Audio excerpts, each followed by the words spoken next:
स्वागत करता हूं एक बार फिर से मैं आपका अपने YouTube channel study with MG में। और आज जो हम पढ़ने जा रहे हैं राजनीति विज्ञान कक्षा 12 राजस्थान बोर्ड से। और हमारा जो आज का नया अध्याय है वो है पर्यावरण और प्राकृतिक संसाधन पर केंद्रित है। तो दोस्तों, वीडियो शुरू करने से पहले आप सबसे जो रिक्वेस्ट है, एक बार आप मेरे इस चैनल स्टडी विद MG को सब्सक्राइब कर लें ताकि जब भी कोई नया वीडियो आए तो सबसे पहले आपको नोटिफिकेशन प्राप्त हो, कोई भी वीडियो आप मिस ना करें। और मेरे इस वीडियो को ज़्यादा से ज़्यादा लाइक करें, शेयर करें और इस चैनल को स्टडी विद MG को सब्सक्राइब करें। तो चलिए दोस्तों, शुरू करते हैं हमारा आज का टॉपिक राजनीति विज्ञान कक्षा 12 से पर्यावरण और प्राकृतिक संसाधन। सबसे पहले जो हम इसके बारे में जनरल चीज़ जो देख लेते हैं कि पृथ्वी पर अस्तित्वमान समस्त जीव जंतु, जितने भी जीव जंतु हैं पृथ्वी पर, पेड़ पौधे जितने भी कुछ हैं, ठीक है, पर्यावरण के साथ ही उनका अटूट संबंध है तथा समस्त जीवन चक्र जो पृथ्वी का है वो इसी पर निर्भर है। किस पर? पर्यावरण पर और प्राकृतिक संसाधनों के ऊपर। अतः पर्यावरण का संरक्षण करना हमारा नैतिक सामाजिक दायित्व है। ठीक, भारतीय परिप्रेक्ष्य में पर्यावरण का क्या महत्व है ये हम देख लेते हैं। भारतीय संस्कृति में, कल्चर में किस प्रकार से पर्यावरण को महत्व दिया जाता रहा है प्राचीन काल से लेकर के आज तक। अगर हम देखें तो प्राचीन काल से ही पर्यावरण, प्राकृतिक परिवेश, पेड़ पौधे, जीव जंतु को भारतीय संस्कृति में बहुत ही अधिक महत्व प्राप्त है। भारतीय वैदिक ग्रंथ, जितने भी ग्रंथ हैं, वेद ले लें, उपनिषद ले लें, पुराण ले लें और अन्य जितने भी धार्मिक ग्रंथ हैं, उनमें पेड़ पौधे, नदियों, महासागरों, जीव जंतुओं को महत्व दिया जाता रहा है तथा इनमें देवी देवताओं का निवास मानकर उनकी स्तुति की जाती रही है। अलग अलग नदियों में अगर हम देख लें तो गंगा नदी को गंगा माता कहा जाता है। पीपल, बरगद, तुलसी, इन सभी का धार्मिक महत्व है ना, इस तरह से। फिर देखिए, प्राचीन काल से ही कई प्रकार की वनस्पतियों का औषधि के रूप में भी हमारे देश में उपयोग होता चला आ रहा है। पेड़ पौधों की बात करें तो देखिए, पीपल, तुलसी, बिल्व, ढाक, पलाश आदि अनेक प्रकार की वनस्पतियों को धार्मिक कार्यों से जोड़ा गया है। पीपल, तुलसी, बिल्व, इन सब की पूजा की जाती रही है, ठीक है ना। बिल्व के पत्ते जो भगवान शिव को चढ़ाए जाते हैं, ठीक है। तुलसी की आराधना की जाती है, पीपल की पूजा की जाती है। इस तरह से जो अलग अलग प्रकार की वनस्पतियां हैं उनका धार्मिक महत्व है। आज भी वैदिक धर्म में, संस्कृति में, हिंदू धर्म में पूजा की जाती है, पूजा में इनको शामिल किया जाता है। सप्त नदियों के जल को भी पूजा में महत्व प्राप्त है। पूजा के वक्त सप्त नदियों के जल को कलश में भर करके पूजा में उपयोग किया जाता है। प्राचीन काल में हम बात करें, मौर्य साम्राज्य की स्थापना करने वाले चंद्रगुप्त मौर्य के जो प्रधानमंत्री थे चाणक्य, जिनका बहुत बड़ा रोल रहा था मौर्य साम्राज्य की स्थापना में, उन्होंने भी अपनी जो पुस्तक थी जो इन्होंने लिखी थी जिसका नाम था अर्थशास्त्र, उसमें भी इन्होंने क्या कहा है कि साम्राज्य की स्थिरता, यदि कोई भी साम्राज्य है तो इसकी स्थिरता पर्यावरण की स्वच्छता पर निर्भर है। स्वच्छ पर्यावरण होगा, ठीक है ना, तो जनता भी स्वच्छ होगी, देश को मतलब हष्ट पुष्ट जनता मिलेगी, है ना, जो कि साम्राज्य के विकास में, देश के विकास में अपना योगदान देगी। और अगर पर्यावरण अच्छा है तो वो पर्यावरण भी देश के विकास में बहुत अपना अमूल्य योगदान देगा। इसी तथ्य को ध्यान में रखते हुए भारत सरकार के द्वारा वन और पर्यावरण मंत्रालय का गठन किया गया है। फिर झीलों को बचाने के लिए, नदियों को बचाने के लिए प्रदूषण से और उनके संरक्षण के लिए विभिन्न मंत्रालय, विभाग और आयोगों का समय समय पर गठन भी सरकार ने किया है। केंद्र सरकार ने भी किया है और अलग अलग राज्य सरकारों ने भी किया है। और अंतर्राष्ट्रीय स्तर पर भी नदियों को, समुद्र को, जलाशयों को बचाने के अभियान चलाए जाते रहे हैं और आज भी चलाए जा रहे हैं। जैसे देखा जाए तो गंगा नदी को प्रदूषण से बचाने के लिए गंगा नदी प्राधिकरण का गठन किया गया है। झील प्राधिकरण यानी कि झीलों को बचाने के लिए भी झील प्राधिकरण का गठन किया गया है। आगे बात करें अलग अलग धर्मों के हिसाब से देखें, समुदायों के हिसाब से अगर हम देखें तो जैन धर्म में अहिंसा को महत्व दिया गया है और जीव संरक्षण की उसमें आवश्यकता बताई गई है। बिश्नोई संप्रदाय की बात करें, जो कि राजस्थान में निवास करता है, उनके नियम है, जो बिश्नोई संप्रदाय बना है वो 29 प्रकार के नियम से बना है। 20+9 20 नोई, ठीक है। तो ये 20+9 29 नियम है जो प्रकृति और जीव जंतुओं के संरक्षण के लिए बनाए गए हैं इस समुदाय में। और अगर इस समुदाय के बैकग्राउंड की अगर हम बात करें तो देखिए इस समाज के द्वारा, यानी कि बिश्नोई समाज के द्वारा, देखिए दिन देखिए आप 21 सितंबर 1730 को खेजड़ली गांव में अमृता देवी के नेतृत्व में 363 स्त्री पुरुषों ने खेजड़ी वृक्षों को बचाने हेतु अपना बलिदान दिया था। क्यों दिया था कि उस समय जो जोधपुर के मारवाड़ के महाराजा थे वो एक बहुत बड़ा भवन बना रहे थे, ठीक है ना। तो उसके लिए क्या है कि उन्हें आवश्यकता थी पेड़ों की, ठीक है ना। तो पेड़ों की आवश्यकता को पूरा करने के लिए उन्होंने खेजड़ी के वृक्षों को काटने का आदेश दिया था। और जब सैनिक वहां काटने के लिए गए तो स्त्री पुरुष, बड़ी संख्या में स्त्री पुरुष उन वृक्षों से लिपट गए और सैनिकों ने उन स्त्री पुरुषों सहित उन पेड़ों को काट डाला था। इसलिए इस दिन को प्रतिवर्ष 21 सितंबर को खेजड़ली गांव में एक मेला भरा जाता है। अब बात करें पर्यावरण संरक्षण की आवश्यकता। पर्यावरण संरक्षण की आवश्यकता क्यों है आज के समय में?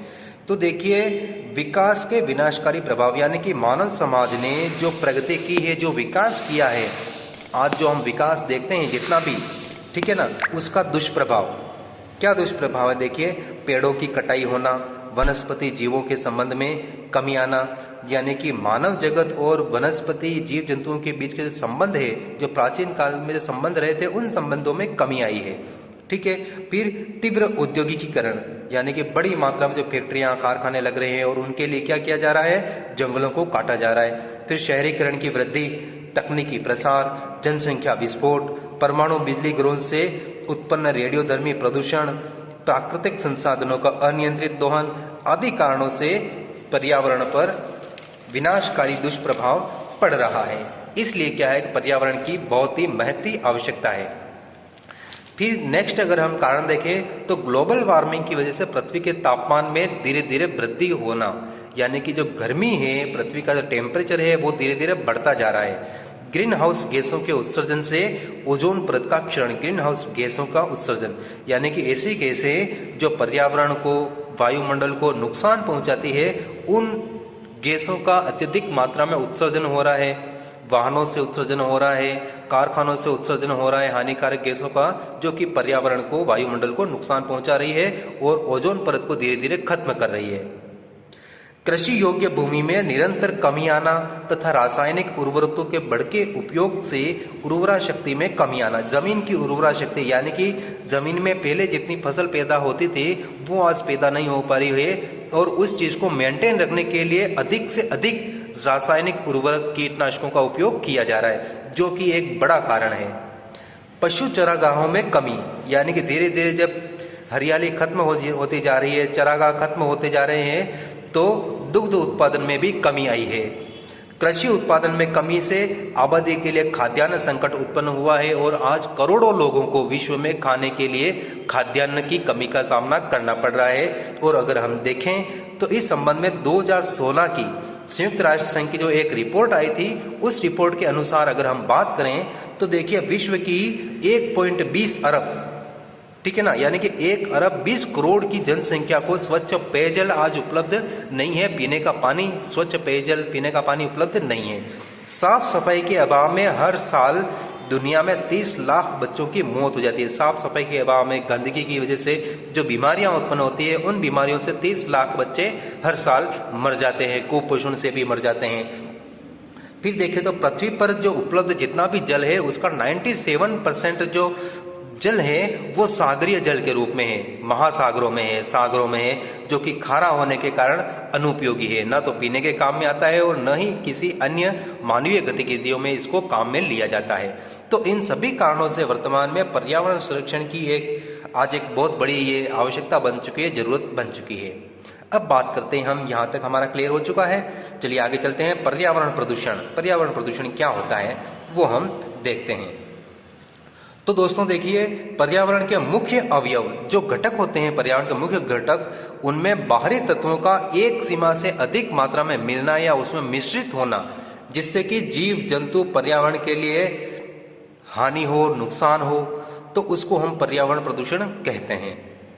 अब पर्यावरण प्रदूषण कितने प्रकार का होता है वो देखिए आप। सबसे पहले हम बात करते हैं यहाँ पर वायु प्रदूषण की। वायु प्रदूषण क्या होता है कि देखिए दोस्तों, वायु में हानिकारक गैसें, विषैले धुएं, धूल कणों के मिलने से वायुमंडल के वातावरण में जो असंतुलन उत्पन्न होता है, उस असंतुलन को हम वायु प्रदूषण की संज्ञा दे सकते हैं, उसको हम वायु प्रदूषण कह सकते हैं।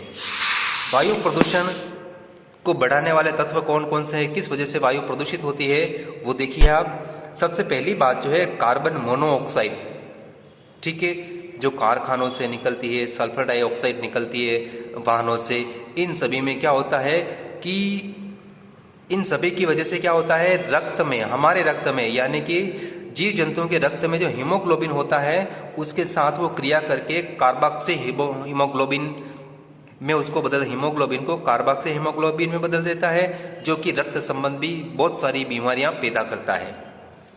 दूसरी बात देखिए क्लोरीन गैस। क्लोरीन गैस से क्या होता है, आंख, नाक, गले में जलन होती है, आंखों में सूजन होती है और खांसी की समस्या उत्पन्न होती है।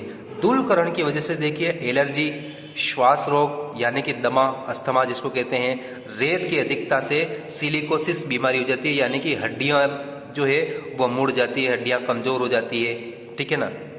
फिर लेड के कण यानी कि सीसा जो एक धातु होता है, लेड कणों की वजह से क्या होता है कि विषाक्तता उत्पन्न होती है शरीर में और कैंसर की बीमारियां इससे होती है।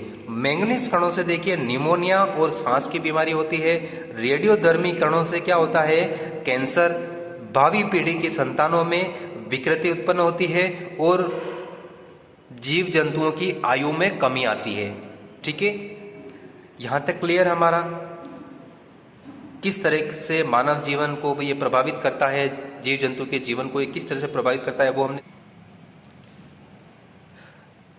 अब हम दोस्तों बात करते हैं मानव जीवन पर वायु प्रदूषण का क्या प्रभाव होता है, उसके बारे में देखते हैं। तो मानव स्वास्थ्य पर इसका जो दुष्प्रभाव पड़ता है उसकी बात करते हैं। सबसे पहले वायुमंडल में विषैली गैसों और धूल कणों की मौजूदगी से क्या होता है, स्मॉग उत्पन्न होता है, यानी कि जो विषैली गैसें और धूल कण से होता है उससे स्मॉग बनता है। स्मॉग और फोग यानी कि जो कोहरा होता है, उस कोहरे में ये स्मोक मिक्स होकर के स्मोक बनाता है और उस स्मोक से क्या होता है कि वो स्मोक जब हम सांस लेते हैं तो वो वायु, दूषित वायु हमारे फेफड़ों में चली जाती है। इससे फेफड़ों से संबंधित बीमारियां होती है, रक्त से संबंधित बीमारियां होती है, अस्थमा, विकलांगता, कैंसर आदि इसके अन्य दुष्प्रभाव हो सकते हैं।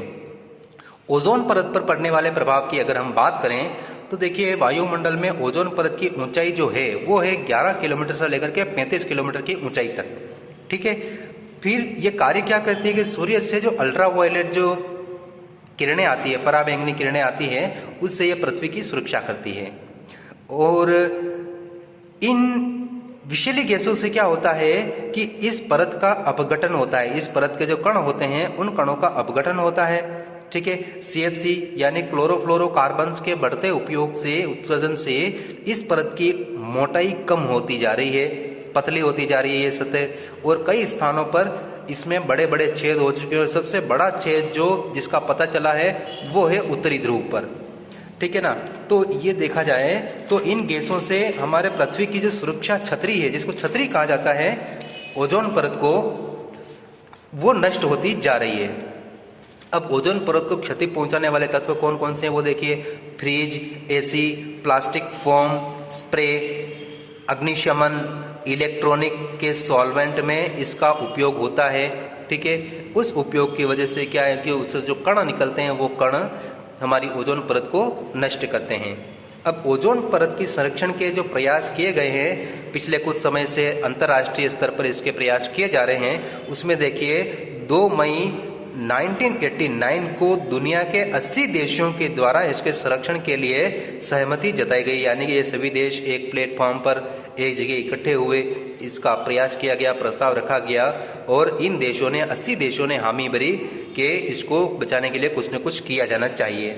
फिर 1990 की बैठक में जब इन देशों की दोबारा बैठक हुई तो इन्होंने तय किया कि वर्ष 2000 तक CFC के उत्सर्जन पर रोक लगाई जाएगी, यानी क्लोरोफ्लोरोकार्बन्स जो हैं, जो हानिकारक गैसें हैं, उनके उत्सर्जन पर रोक लगाई जाएगी। लेकिन जो विकासशील देश हैं जो अभी अपना विकास कर रहे हैं, जहाँ पे औद्योगिकरण की बहुत बड़ी आवश्यकता है और औद्योगिकरण होगा तो इन गैसों का उत्सर्जन भी होगा, तो इनको आगे आने वाले 10 वर्ष की और छूट दी जाएगी। यानी कि इन देशों को, जो विकासशील देश हैं, उनको 2010 तक की छूट दी जाएगी। ठीक है, यानी कि वो 2010 तक इन गैसों का उत्सर्जन कम करें। फिर मॉन्ट्रियल प्रोटोकॉल जो हुआ था ओजोन को संरक्षण करने के लिए, 16 सितंबर 1987 को मॉन्ट्रियल प्रोटोकॉल, जिस पर बहुत सारे देशों ने हस्ताक्षर किए थे, ये लागू हुआ था 16 सितंबर 1987 से। इसलिए प्रतिवर्ष 16 सितंबर को विश्व ओजोन दिवस मनाया जाता है। अब बात करते हैं ग्रीन हाउस गैस प्रभाव, यानी कि पृथ्वी का तापमान बढ़ना। तो ये कैसे होता है? देखिए, ग्रीन हाउस गैस CFC के बढ़ते उत्सर्जन से पृथ्वी के तापमान में निरंतर वृद्धि होना, उससे ग्रीन हाउस प्रभाव कहते हैं। इसको रोकने के क्या उपाय किए जा सकते हैं वो देखिए। सबसे पहली बात, वृक्षारोपण को बढ़ावा देना और प्रोत्साहन देना, ताकि वो क्या करेंगे, वृक्षारोपण से जो वृक्ष लगाए जाएंगे, पेड़ पौधों की संख्या बढ़ाई जाएगी, उससे क्या होगा, वायुमंडल में उपस्थित जो घातक गैसें हैं उन गैसों को वो अवशोषित कर लेंगे और उसके साथ ही ये पेड़ पौधे क्या करेंगे, हमारी आवश्यकताओं की पूर्ति भी करेंगे। ठीक है, औषधीय आवश्यकताएं, बहुत सारे औषधीय पादप भी होते हैं, इमारती काम में भी वो काम आ सकते हैं। ठीक है ना, तो उसके लिए अधिक से अधिक मात्रा में पेड़ पौधे लगाए जाने चाहिए। और मुख्य रूप से इसमें कौन से पेड़ पौधों को महत्व दिया जाए, पीपल और बरगद के वृक्ष को, क्योंकि ये इन हानिकारक गैसों को अधिक मात्रा में सोखते हैं। फिर सड़कें, नहरें, रेलवे लाइन और औद्योगिक क्षेत्रों के पास, जहाँ पर कि इन गैसों का उत्सर्जन सबसे ज़्यादा होता है, सड़कों पर जो चलने वाले वाहन हैं, ठीक है, उनसे निकलने वाला धुआं, रेलवे लाइन में के आसपास, यानी कि ट्रेन के इंजन से जो भारी मात्रा में धुआं निकलता है, औद्योगिक क्षेत्रों से जो धुआं उत्सर्जन होता है, वहाँ पर अत्यधिक वृक्षारोपण किया जाए ताकि वो इन हानिकारक गैसों को सोख सके। फिर देखिए नंबर 2 पर, औद्योगिक इकाइयों में घातक गैसों को मानकों के अंतर्गत नियंत्रित करना, यानी कि औद्योगिक इकाइयों से जो भारी मात्रा में गैसों का उत्सर्जन होता है उसके लिए कुछ स्टैंडर्ड नियम बनाए जाने चाहिए और साथ ही ये कोशिश की जाए कि वो औद्योगिक इकाइयाँ उन स्टैंडर्ड्स की पालना करें, उन नियमों कानूनों की पालना करें। और साथ ही जिन चिमनियों से ये धुआं निकलता है, फैक्ट्रियों के चिमनियों पर वायु शुद्धिकरण संयंत्र लगाया जाए ताकि वो वायु शुद्धिकरण संयंत्र कुछ मात्रा में तो कम से कम हानिकारक कणों को धुएं में से वो सोखे। फिर औद्योगिक क्षेत्रों की चिमनियों की जो ऊंचाई है वो पर्याप्त रखी जाए ताकि उसका धुआं आसपास के क्षेत्रों में ना फैले, जिससे कि आबादी को नुकसान ना हो। फिर देखिए चौथा, यातायात वाहनों में कैटेलिक कन्वर्टर लगाकर वायु प्रदूषण को कम करना तथा सीसा रहित पेट्रोल को बढ़ावा देना। जो पेट्रोल में जो सीसा मिला हुआ होता है, ठीक है ना, वो सीसा अधिक प्रदूषण फैलाता है, तो सीसा रहित पेट्रोल को इसमें बढ़ावा दिया जाए। फिर घरों में निर्धूम ईंधन का बढ़ावा देना, यानी कि जो लकड़ी का इस्तेमाल, जो जलाऊ लकड़ी का इस्तेमाल मतलब प्राचीन काल से हो रहा है, तो उसके स्थान पर ऐसे ईंधन को बढ़ावा दिया जाए जो कम से कम धुआं उत्पन्न करते हो, जैसे कि प्राकृतिक गैस का उपयोग करना, LPG का उपयोग करना जिससे प्रदूषण कम हो, फिर सोलर कुकर्स का उपयोग करना, ठीक है ना, ये सही चीज़ें। फिर देखिए छठा, इसमें जीवाश्म ईंधन के स्थान पर, यानी कि पेट्रोलियम पदार्थ जो है, यानी कि पेट्रोल, डीजल, केरोसिन, है ना, तो इनके स्थान पर वैकल्पिक ऊर्जा स्रोत का विकास किया जाए, संसाधनों का विकास किया जाए। जैसे कि जीवाश्म ईंधन की बजाय वर्तमान में क्या हो रहा है, इलेक्ट्रिक व्हीकल्स को बढ़ावा दिया जा रहा है, ठीक है ना, और उसके ऊपर अधिक से अधिक रिसर्च की जा रही है, वो सारी चीज़ें। फिर LPG, CNG से वाहन चलाए जा रहे हैं, वो सभी इसके अंतर्गत आते हैं, जिससे कि पेट्रोलियम पदार्थों से जो उत्सर्जन होता है, हानिकारक गैसें निकलती है, वो कम हो जाए। ठीक है, यहाँ तक हमारा क्लियर वायु प्रदूषण। अब हम बात करते हैं जल प्रदूषण की। जल प्रदूषण क्या होता है कि प्राकृतिक रूप से जो शुद्ध जल होता है उसमें अवांछित तत्वों का मिलना। अवांछित तत्वों में कौन कौन से तत्व होते हैं? ठोस कार्बनिक पदार्थ, अकार्बनिक पदार्थ, रेडियो एक्टिव तत्व, औद्योगिक और सीवरेज में उपस्थित अपशिष्ट, इन सभी के मिलने से वो जल ना तो पीने योग्य रहता है और ना अन्य किसी प्रकार की मानवीय गतिविधियों में वो उपयोग में लिया जा सकता है। तो इसी को हम जल प्रदूषण कहते हैं। ठीक है, अब जल प्रदूषण के कारण क्या होते हैं वो देख लेते हैं।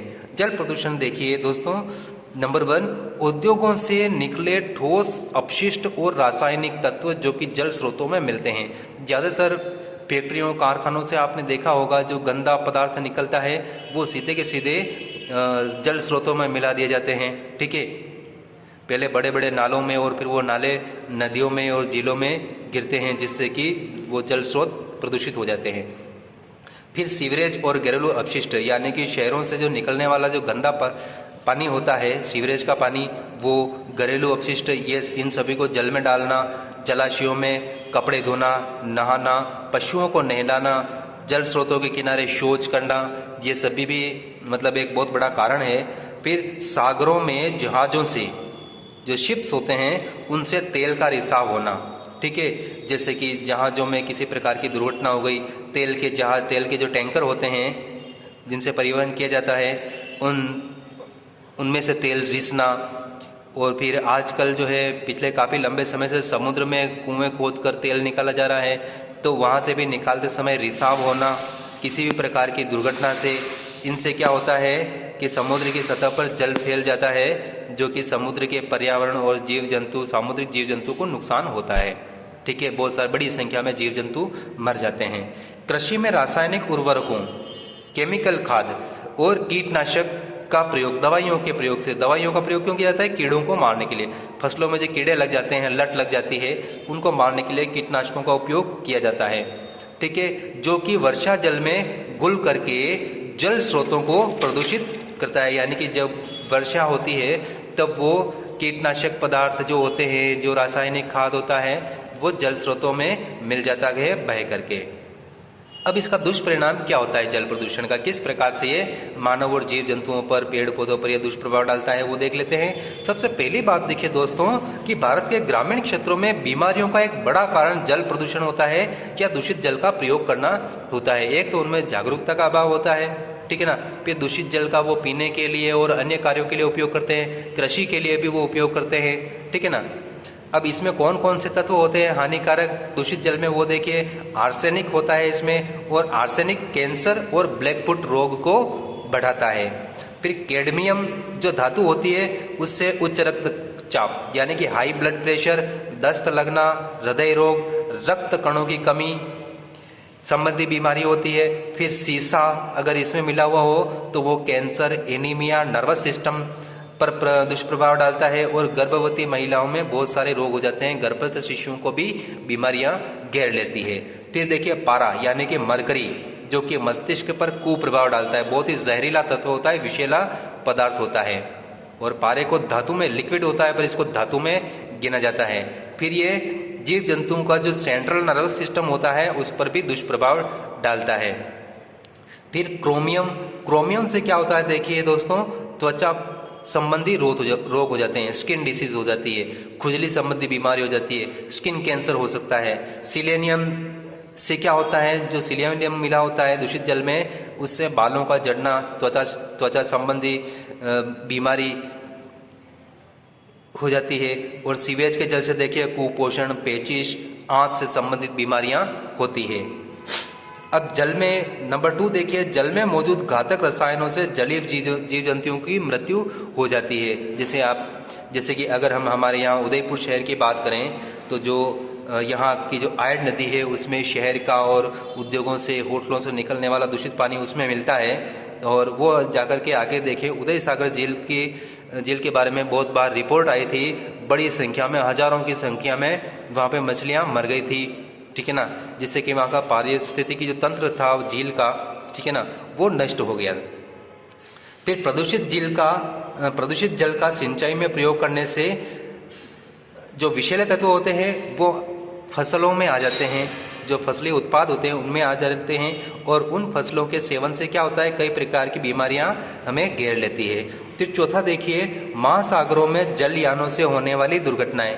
कई बार जलयान आपस में टकरा जाते हैं या किसी प्रकार की अन्य दुर्घटना हो जाती है, तेल का रिसाव हो जाता है, और वो तेल क्या होता है, समुद्री जल में मिल जाता है, जिससे सागरीय जीव जंतु मर जाते हैं और सागर की जो पारिस्थितिकी तंत्र होता है उसको नुकसान पहुँचता है। फिर इस तेल में मौजूद धातुओं का वनस्पति और जीवों के माध्यम से मानव शरीर में आने से बीमारियां होती है। यानी कि बहुत बार जो क्या होता है कि जो दूषित जल में पलने वाली जैसे मछलियां हैं, तो मछलियों को मतलब सेवन के रूप में खाने से क्या होता है कि वो विषैले तत्व मानव शरीर में भी आ जाते हैं, जिससे बहुत सारी बीमारियां होती है। फिर देखिए पांचवा जो है इसका मानव शरीर पर प्रभाव, उसमें देखिए जल में उपस्थित औद्योगिक और सीवरेज अपशिष्ट के कारण इस जल को पीने या मछलियों के माध्यम से, यानी कि वो मछलियां, दूषित जल की मछलियां जब खाने में काम में ली जाती है तो उससे मानव शरीर में गंभीर बीमारियां उत्पन्न हो जाती है। लकवे संबंधित बीमारियां हो जाती है, स्किन संबंधी डिसीज हो सकती है, श्वास रोग यानी कि अस्थमा, दमा, अंधेपन की समस्या, ये सभी समस्याएं उत्पन्न होती है। अब हम जल प्रदूषण को कैसे रोक सकते हैं, क्या प्रयास कर सकते हैं जल प्रदूषण को रोकने के लिए, वो देखते हैं। तो चलिए दोस्तों इसके ऊपर भी एक नज़र डाल देते हैं। कृषि में रासायनिक उर्वरक, केमिकल जो खाद होते हैं उनका प्रयोग कम से कम किया जाए। और कार्बनिक खाद, कार्बनिक खाद का मतलब जैविक खाद या गोबर खाद का प्रयोग किया जाना चाहिए ज़्यादा से ज़्यादा। ठीक है।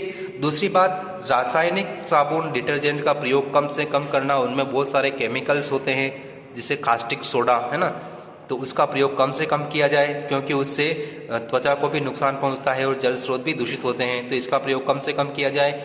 औद्योगिक अपशिष्ट जल स्रोतों में मिलाने से पूर्व, यानी कि उद्योगों से अपशिष्ट जो सीधे नल स्रोतों में गिरते हैं, जल स्रोतों में गिरते हैं, तो जल स्रोतों में जाने से पहले उनमें जो कार्बनिक, अकार्बनिक पदार्थ होते हैं उनको नष्ट किया जाना चाहिए, ताकि वो जल स्रोतों को अधिक प्रदूषित नहीं कर पाए। फिर बात करें, देखिए रेडियो एक्टिव पदार्थों का हम क्या कर सकते हैं। तो रेडियो एक्टिव पदार्थ अस्पताल, प्रयोगशालाओं में से जो कूड़ा निकलता है, गंदगी निकलती है, उसको जल में मिलाने की बजाय ज़मीन में गाड़ देना चाहिए। ठीक है। फिर देखिए सार्वजनिक जलाशयों में नहाने, कपड़े धोने, शौच करने, पशुओं को नहलाने पर रोक लगा दी जाए।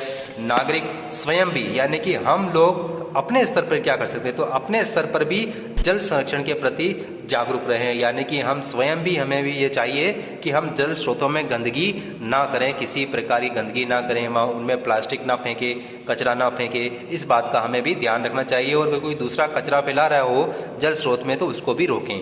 फिर प्रदूषण फैलाने वाली औद्योगिक इकाइयाँ, यानी जितनी भी औद्योगिक इकाइयाँ हैं, फैक्ट्रियाँ हैं, कारखाने हैं, उनके प्रति, और नागरिक, ऐसे नागरिक जो मतलब गंदगी फैलाते हैं, उनके प्रति सख्त कानून बनाकर उनसे पालन करवाया जाए, और जो नहीं माने उनको सजा दी जाए। जन संचार माध्यमों के प्रयोग से जनता को जल प्रदूषण के होने वाले प्रभाव बताना और साथ ही जल संरक्षण के प्रति जन चेतना जागृत करना। तो जन संचार के माध्यमों में जैसे इंटरनेट, अखबार, पत्र, पत्रिकाएं, टेलीविज़न, इनके माध्यम से लोगों को जागरूक करना, जनता को जागरूक करना। ठीक है, यहाँ तक क्लियर। अब हम बात करते हैं मृदा प्रदूषण की। मृदा प्रदूषण, या जिसको हम कह सकते हैं भूमि प्रदूषण भी जिसको हम कह सकते हैं। ठीक है। सबसे पहली बात, मृदा प्रदूषण होता क्या है, तो इसका अभिप्राय जो होता है, वर्षा से भूमृदा, यानी कि धरती पर, पृथ्वी पर जो उपलब्ध मृदा है, ठीक है ना, यानी कि भूमि की जो ऊपरी परत होती है जिसमें जैविक पदार्थ होते हैं, अपघटित पदार्थ होते हैं जीव जंतुओं के, ठीक है ना, ह्यूमस होता है, ठीक है, तो उसकी संरचना में बदलाव आना। ठीक है। कृषि में रासायनिक उर्वरकों को तथा कीटनाशकों, खरपतनाशी पदार्थों, रासायनिक पदार्थों के छिड़काव से मृदा या भूमि प्रदूषण होता है। यानी कि मृदा के जो घटक होते हैं उन घटकों में बदलाव आना, क्या हानिकारक बदलाव आना क्या कहलाता है, मृदा प्रदूषण कहलाता है। अब इसके कारण क्या होते हैं। सबसे पहली बात जो देखिए, सल्फर डाइऑक्साइड और नाइट्रोजन डाइऑक्साइड वर्षा जल से मिलकर अम्लीय वर्षा का कारक बनती है। यानी कि ये दोनों गैसें जब वायुमंडल में होती है और जब वर्षा हो रही होती है तो रासायनिक अभिक्रिया करके अम्लीय वर्षा को जन्म देती है, और उससे भूमि की उर्वरता नष्ट हो जाती है। यानी कि फसल पैदा करने की जो क्षमता होती है, गुणवत्ता होती है, क्वालिटी होती है, वो क्वालिटी नष्ट हो जाती है। दूसरी बात, कृषि में रासायनिक उर्वरकों के बढ़ते प्रयोग से मृदा में लवणता आती है। ठीक है। एसिडिटी उत्पन्न होती है, अम्लीयता उत्पन्न होती है। ठीक है। तो उससे क्या होता है, धीरे धीरे कृषि उत्पादन कम होता चला जाता है। फिर सब्जी, फल, फूल, अन्य कृषिगत उत्पादों में कीड़े मारने की दवाओं के प्रयोग से या उसमें कीड़े मारने के लिए प्रयोग में लाए जाने वाले रसायन होते हैं, केमिकल होते हैं, उनके छिड़काव से भी मृदा प्रदूषित होती है। अब मृदा प्रदूषण का दुष्प्रभाव क्या है, मृदा प्रदूषण किन किन से होता है वो देख लिया। अब इसका मानव स्वास्थ्य पर, जीव जंतु पर, पर्यावरण पर क्या प्रभाव पड़ता है उसके बारे में चर्चा करते हैं। तो दोस्तों देखिए, नंबर 1, भूमि की उर्वरता कम होती है। धीरे धीरे भूमि बंजर या ऊसर हो जाती है, उसमें फिर कुछ भी नहीं उगता है, कोई फसल नहीं हो पाती है, पेड़ पौधे घास कुछ भी नहीं उग पाती है। नंबर 2, वनस्पति रहित भूमि से जल तथा वायु द्वारा मृदा क्षरण होता है, यानी कि जल द्वारा मृदा बह करके चली जाती है, जो उपजाऊ मृदा होती है वो आगे बह करके चली जाती है, क्योंकि उनको रोकने के लिए न तो वनस्पति होती है रास्ते में और न ही कुछ, और वायु के द्वारा भी वो वायु मृदा का क्षरण बढ़ जाता है। फिर देखिए नंबर 3, वन क्षेत्रों में इससे कमी आती है, जिससे पर्यावरण और जीव जंतुओं पर विपरीत प्रभाव पड़ता है और पारिस्थितिकी तंत्र धीरे धीरे नष्ट हो जाता है। चौथा, भूमि की गुणवत्ता में कमी आने से पशुओं के लिए चारे की समस्या उत्पन्न होती है, जनसंख्या के लिए खाद्यान्न का संकट उत्पन्न हो जाता है, कृषि आधारित उद्योग जो होते हैं उनके सामने कच्चे माल की कमी उत्पन्न हो जाती है। तो इस तरह की समस्याएं उत्पन्न होती है, क्योंकि जब कृषि ही नहीं होगी तो कृषि पर जो आधारित उद्योग है, जैसे चीनी उद्योग हो गया, जूट उद्योग हो गया, ठीक है ना, तो ये उद्योग क्या है कि जो उदाहरण के लिए मैंने बताए हैं, ये उद्योग क्या धीरे धीरे खत्म हो जाते हैं, क्योंकि इनको कच्चा माल नहीं मिल पाता है कृषि में कमी की वजह से। अब इसको कैसे नियंत्रित किया जा सकता है, मृदा प्रदूषण को कैसे कंट्रोल किया जा सकता है या इसको दूर करने के उपाय क्या है? सबसे पहली बात, कृषि में रासायनिक खाद और कीटनाशकों के प्रयोग को नियंत्रित किया जाए और उसके स्थान पर कंपोस्ट खाद या हरी खाद यानी कि जैविक खाद का, गोबर खाद का प्रयोग किया जाना चाहिए। ठीक है। नंबर 2, फसल के बीजों को धरती में बोने से पहले उसका प्राकृतिक उपचार किया जाए ताकि उसमें रोग लगने की संभावना न रहे, जैसे कि नीम के फल से रस निकाल करके उसका घोल बनाया जाए और उस घोल में उनको रखने से क्या होता है कि वो रोगाणु रहित हो जाते हैं, तो फिर उनको बोने से रोग नहीं होता है। तो इस तरह से जो प्राकृतिक उपचार जो होते हैं वो पूरा करके फिर फसल बोई जाए तो संभावना कम हो जाती है कीड़े लगने की। नंबर 3, फसल चक्र को अपनाना, यानी कि एक फसल के बाद दूसरी फसल को बोना चाहिए, एक ही फसल को बार बार नहीं बोने चाहिए। इसको हम फसल चक्रीकरण कहते हैं। ठीक है। फिर उर्वरता बढ़ाने के लिए अनाज वाली जो फसलें होती है जैसे मक्का, गेहूं, तो इन फसलों के साथ में जो दलहनी फसलें होती है जिनसे दालें बनती है जैसे चना, उड़द, मूंग, है ना, तो इन फसलों को भी साथ में उगाया जाना चाहिए।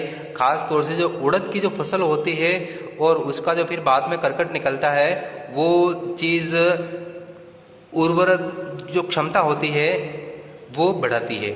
वृक्षारोपण को बढ़ावा देना जिससे कि मृदा क्षरण को रोका जा सके, यानी कि अधिक से अधिक मात्रा में वृक्षों को लगाया जाए जिससे कि पानी के साथ जो वर्षा का अत्यधिक मात्रा में जब वर्षा होती है तो वर्षा के जल के साथ जो मिट्टी बह करके जाती है ऊपर वाली मिट्टी जिसको हम मृदा कहते हैं उसका जाना कम हो जाएगा। ठीक है।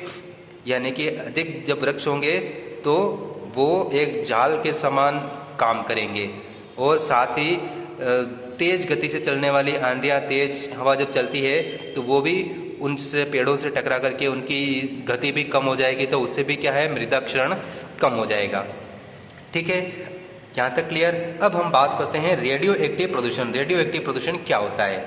तो बच्चों दोस्तों देखिए, रेडियो एक्टिव प्रदूषण में परमाणु बिजली घरों में उपयोग होने वाले रेडियोधर्मी पदार्थ जैसे प्लूटोनियम काम में आता है वहाँ पर। ठीक है। हेवी वाटर काम में आता है, भारी पानी काम में आता है, वो चीज़ें। फिर युद्ध में जब युद्ध हो रहा होता है और वहाँ पे नाभिकीय बम यानी कि न्यूक्लियर बम का इस्तेमाल किया जाता है, न्यूक्लियर हथियारों का इस्तेमाल किया जाता है तथा नाभिकीय परीक्षण, न्यूक्लियर टेस्ट, परमाणु परीक्षण, परमाणु बमों का परीक्षण किया जाता है, भले ही वो भूमिगत परीक्षण हो, जल में यानी कि महासागरों के अंदर परमाणु परीक्षण करना। ठीक है। फिर परमाणु बिजली घर। ठीक है। परमाणु बिजली घरों में कभी कभार दुर्घटनाएं होती है जिसकी वजह से रेडियोधर्मी पदार्थ लीक हो जाते हैं। ठीक है ना, तो उससे निकलने वाले पदार्थ और किरणें वातावरण में प्रवेश कर जाते हैं, जिससे वायु, जल और मृदा दूषित हो जाती है। इसी को हम रेडियो एक्टिव प्रदूषण कहते हैं। ठीक है, क्लियर। अब हम चलते हैं आगे। रेडियो एक्टिव प्रदूषण का क्या प्रभाव होता है मानव स्वास्थ्य पर और पर्यावरण पर। सबसे पहली बात देखिए, जीव जंतु, पेड़ पौधे, मनुष्यों की कोशिका को नष्ट करता है। यानी कि रेडियो एक्टिव प्रदूषण जो होता है जीव जंतु, पेड़ पौधे, मनुष्य की जो कोशिकाएं होती है, नर्वस सिस्टम होता है, उसको काफ़ी इफेक्टेड करता है। इन कोशिकाओं को वो नष्ट करता है। समय से पहले बालों का सफ़ेद होना और कई प्रकार के ट्यूमर्स और कैंसर की संभावना इससे बढ़ती है। नाभिकीय विस्फोट से नदियों और समुद्र का जल दूषित हो जाता है। जीव जंतु बड़ी संख्या में मर जाते हैं और जो सामुद्रिक पारिस्थितिकी तंत्र होता है उसको क्षति पहुंचती है। फिर देखिए, नाभिकीय प्रदूषण के संपर्क में आने से कई प्रकार की जैविक और मानसिक विकार जीव जंतुओं के शरीर में उत्पन्न हो जाते हैं। जैसा कि आप देखते हैं, आपको पता भी है, हिरोशिमा और नागासाकी पर जो न्यूक्लियर बम गिराए गए, तो आज भी उसकी विभीषिका की वजह से लोगों में कई प्रकार की विकलांगता हम देखते हैं आज भी। और आज भी वहाँ पर पेड़ पौधे नहीं उगते उन स्थानों पर। रेडियोधर्मी प्रदूषण को कैसे कम किया जा सकता है, उसको कैसे रोका जा सकता है। तो सबसे पहली बात देखिए कि किसी भी प्रकार का नाभिकीय परीक्षण जो न्यूक्लियर टेस्ट किया जाता है, अलग अलग देश अपने हथियारों की संख्या बढ़ाने के लिए परमाणु परीक्षण करते हैं, चाहे वो परीक्षण भूमिगत यानी कि भूमि के अंदर किया जाए या वायु में किया जाए या महासागरों के अंदर किया जाए, तो परमाणु परीक्षणों पर पूरी तरह से रोक लगा दी जाए और जितने भी परमाणु अप्रसार संधियां होती है उनका सख्ती से पालन करवाया जाए कि कोई भी देश ना तो परमाणु हथियार बनाए, ना विकास करे, ना उनका परीक्षण करे। दूसरी बात, जितने भी आणविक हथियार वर्तमान में हैं उनको पूरी तरह से रोक लगा दी जाए, नए हथियार बनाने पर रोक, और जो पुराने हथियार हैं न्यूक्लियर वेपन से उनको नष्ट करना, ठीक है, पूरी तरह से प्रतिबंधित कर दिया जाए। और तीसरा, परमाणु बिजली घरों में जो दुर्घटनाएं होती है उन दुर्घटनाओं को रोकने के लिए सुरक्षा की पुख्ता व्यवस्था की जाए और धीरे धीरे परमाणु बिजली घरों के स्थान पर, ठीक है ना, उनके स्थान पर ऊर्जा के वैकल्पिक स्रोतों को बढ़ावा दिया जाए। ठीक है ना, जैसे सौर ऊर्जा को बढ़ावा दिया जाए, पवन ऊर्जा को बढ़ावा दिया जाना चाहिए। तो ये ऊर्जा के वैकल्पिक स्रोत हैं, उनको बढ़ावा दिया जाना चाहिए। और आगे अब हम देखते हैं पॉलीथीन या प्लास्टिक से होने वाला प्रदूषण। ठीक है, तो ये प्रदूषण क्या होता है वो देखते हैं कि वर्तमान में पॉलीथीन या प्लास्टिक उत्पाद बहुत ही सस्ते होते हैं और उपयोग में सहज होते हैं। आसानी से हम उनको उपयोग कर लेते हैं, वजन में भी हल्के होते हैं, सस्ता होता है। इन सभी कारणों से क्या है कि बहुत ही ज़्यादा लोकप्रिय है। ठीक है ना, भले गांव हो, शहर हो, कहीं पर भी हो, ठीक है ना, तो हर जगह पे लोकप्रिय है। हर व्यक्ति को आप इसका उपयोग करते हुए देख लेंगे। ठीक है, जिससे कई प्रकार की समस्याएं हमारे समाज और पर्यावरण के सामने हमारे सामने उत्पन्न हुई है। इसका मुख्य कारण क्या है कि प्लास्टिक के जो उत्पाद हैं, जैसे पॉलीथीन को ले लें, पॉलीथीन की जो थैलियाँ होती है उसका अपघटन नहीं हो पाना। यानी कि जैसे अगर आपने कागज़ को फेंक दिया, खुले में फेंक दिया, तो वो क्या है, गल जाएगा। ठीक है ना, कुछ ही समय में गल जाएगा। लेकिन पॉलीथीन या प्लास्टिक उत्पाद जो होता है लगभग 400 साल 500 साल तक वो नहीं गलता है, प्राकृतिक रूप से गलता ही नहीं है। तो उससे बहुत सारी पर्यावरणीय और जलवायु समस्या उत्पन्न होती है। इसी को हम प्लास्टिक या पॉलीथीन से होने वाला प्रदूषण कहते हैं। अब इससे क्या समस्याएं हमारे सामने उत्पन्न हुई है मानव समाज के सामने, वो देखिए। प्लास्टिक से बनने वाले उत्पादों में विषैले तत्वों का प्रयोग होता है, जैसे बेंजीन जैसे विषैले तत्व इसमें होते हैं। ठीक है ना, जो प्रकृति और मानव स्वास्थ्य के लिए बहुत ही हानिकारक है, प्रतिकूल है। दूसरी बात, भूमि में प्लास्टिक कचरे से, यानी कि भूमि पर प्लास्टिक कचरा फैलाने से वहाँ की भूमि पर, जिस भूमि पर यह फैलाया जाता है वहाँ पर पेड़ पौधे नहीं उगते। ठीक है, भूमि की उर्वरा शक्ति नष्ट हो जाती है और प्लास्टिक की एक परत बन जाती है। ठीक है ना, धरती पर एक परत बिछ जाती है, तो जब वर्षा होती है तो वर्षा का जल जमीन में नहीं जा पाता है, जिसकी वजह से जो जल स्तर होता है भूमि का वो भी धीरे धीरे खत्म होता चला जाता है, नीचे और डाउन होता चला जाता है। ठीक है ना। फिर देखिए तीसरा, प्लास्टिक थैलियों में पैक करके हम जो खाद्य पदार्थ फेंकते हैं, जैसे कि घरों में कुछ खाना बन गया बच जाता है, खाते खाते होटलों में जो खाना बच जाता है तो वो क्या करते हैं, प्लास्टिक की थैलियों में पैक करके ऐसे ही रोड पर डस्टबिन में या कहीं पर भी फेंक देते हैं। और जीव जंतु क्या होते हैं, जैसे गाय और दूसरे जितने भी प्राणी होते हैं वो क्या ना समझ, तो वो क्या है कि वो खाने के लालच में वो प्लास्टिक को भी साथ में खा लेते हैं, जिससे उनको बहुत सारी बीमारियां होती है। उनके पेट में मतलब बहुत प्लास्टिक भर जाता है और उससे धीरे धीरे वो मर जाते हैं। प्लास्टिक थैलियों और पदार्थों को जलाने से, अगर हम इनको जलाएं तो क्या होता है, बहुत ही घातक विषैली गैसें निकलती है जो पर्यावरण के लिए बहुत हानिकारक होती है। फिर पांचवा देखिए, पॉलीथीन प्लास्टिक पदार्थों को गलने में 400 वर्षों से भी अधिक समय लगता है। प्राकृतिक रूप से अगर उसको गलने के लिए डाला जाए तो 500 साल से भी अधिक टाइम उसको लगेगा गलने में। इसलिए ये पर्यावरण के लिए बहुत ही घातक अभिशाप होता है। और देखिए शहरों गांवों में स्थान स्थान पर कूड़े के ढेर के रूप में ये प्लास्टिक मौजूद होता है, जो कि बीमारियों को, गंदगी को बढ़ावा देता है। ठीक है, यहाँ तक तो हमारा क्लियर हो गया। अब देखते हैं इसको उपाय क्या कर सकते हैं, हम कैसे इस समस्या को सोल्व कर सकते हैं। तो देखिए, पॉलीथीन के थैलों की जगह पर कपड़े या जूट के थैलों का उपयोग किया जाए। यानी कि अगर आप बाजार में कुछ भी लेने जा रहे हैं, सामान लेने जा रहे हैं, तो प्लास्टिक थैलियों का उपयोग ना करें, बल्कि अपने साथ में कपड़े की थैलियाँ लेके जाएं। ठीक है, और उसमें सामान रख करके लेके आएं।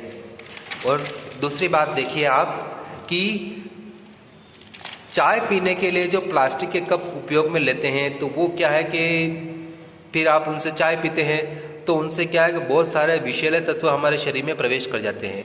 इसलिए चाय पीने के लिए प्लास्टिक कप का यूज़ ना करें, इस्तेमाल ना करें, बल्कि कागज़ के कप या मिट्टी के कुल्हड़ का उपयोग करें। तीसरा, खाद्य पदार्थों को, जो भी खाना बच जाता है, ठीक है, उसको आप प्लास्टिक की थैलियों में पैक करके इधर उधर न फेंकें, बल्कि उसको खुला रख दें ताकि जो भी जानवर है उसको खा ले। प्लास्टिक की थैलियाँ उनके मुंह में न जाए, इस बात का ध्यान रखना। प्लास्टिक कचरे को किसी ऐसे स्थान पर फेंका जाए, डाला जाए, जहां से कचरा इकट्ठे करने वाले वाहन रिसाइकल के लिए उसको लेके जाते हों, वहां उनको प्लास्टिक कचरे को फेंका जाए, पॉलीथीन को फेंका जाए। फिर प्लास्टिक उत्पादों में पैक खाद्य और पेय पदार्थों का उपयोग कम से कम करें। प्लास्टिक में जो पैक पदार्थ आते हैं, खाने की चीज़ें आती हैं, उनको आप कम इस्तेमाल में लें, बहुत ही कम, ज़रूरत पड़े तो ही लें। पेय पदार्थों में जैसे पानी की बोतल भी ले ली, ठीक है ना, तो बहुत ही ज़रूरत हो तो लें, बाकी इनका उपयोग करने से बचें। सामाजिक अवसरों पर जैसे शादी, पार्टी और कई प्रकार के जो सोशल फंक्शन होते हैं, तो वहाँ पर क्या होता है, प्लास्टिक के बर्तन, डिस्पोजल्स, प्लास्टिक के डिस्पोजल्स, थर्माकोल के डिस्पोजल्स काम में लेते हैं, तो वो भी क्या है, प्रदूषण को बढ़ावा देते हैं। तो इन बर्तनों के स्थान पर पत्तल, कागज के पत्तल, दोने, मिट्टी के बर्तनों, कुल्हड़, इनका प्रयोग किया जाए। अगर हम ऐसा करेंगे तो ही प्लास्टिक के प्रदूषण को हम रोक सकते हैं और पर्यावरण के संरक्षण में हम अपना योगदान दे सकते हैं। तो दोस्तों, इस प्रकार हमने देखा, अलग अलग प्रकार के प्रदूषण के बारे में हमने देखा, उनके क्या कारण हैं जो देखा, मानव स्वास्थ्य, पर्यावरण पर उनके दुष्प्रभाव और कैसे हम उस प्रदूषण को कम कर सकते हैं, इनके ऊपर हमने चर्चा की। तो इसके साथ ही हमारा आज का ये टॉपिक यहीं पर समाप्त होता है। जल्दी ही हम अपने एक नए वीडियो में आपसे एक बार फिर मिलेंगे। तब तक के लिए आपसे इजाज़त चाहते हैं, और लेकिन इससे पहले आपसे रिक्वेस्ट है, एक बार फिर से आप मेरे इस चैनल को स्टडी विद MG को सब्सक्राइब करें और ज़्यादा से ज़्यादा इसको लाइक और शेयर करें। धन्यवाद। जय हिंद।